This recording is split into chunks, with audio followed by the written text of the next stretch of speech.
Localiser les tombes de soldats pour raconter leur histoire, c'est le but d'une nouvelle application pour smartphone inédite.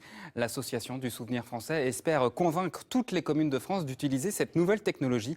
Illustration au cimetière du Plessis-Belleville dans l'Oise avec Christelle Juteau et Gilles Bezou. Mort pour la France, Pierre Rometin fut décoré à titre posthume.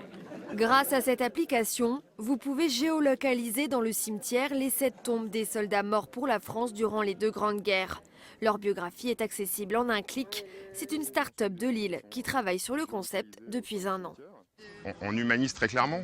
Voilà, on redécouvre effectivement un personnage qui existait, qui aujourd'hui est ici, mais on redécouvre toute son histoire. Les élèves de l'école élémentaire du village sont en première ligne pour tester cet outil numérique. Une astuce pour qu'ils s'intéressent à l'histoire. Ça m'aide à retrouver le soldat que je cherche et pour savoir son nom et savoir des informations. Ça nous intéresse beaucoup pour rendre hommage à eux.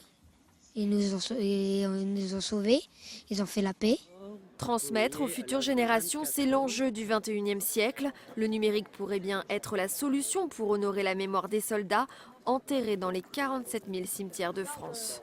Et ça va avec la formation des jeunes à l'école. Les tablettes, il faut qu'elles servent. Donc qu'elles servent, disons, c'est un des éléments. Bon, moi je trouve ça très bien. Le président du Souvenir français espère par ce biais convaincre les maires de ne pas enlever ces tombes. Au bout de 99 ans, ils ne sont plus obligés de les conserver.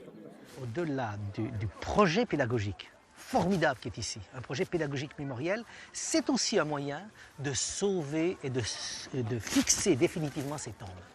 Un bel hommage rendu aux poilus de 14-18 pour leur permettre de reposer en paix encore longtemps dans les cimetières français.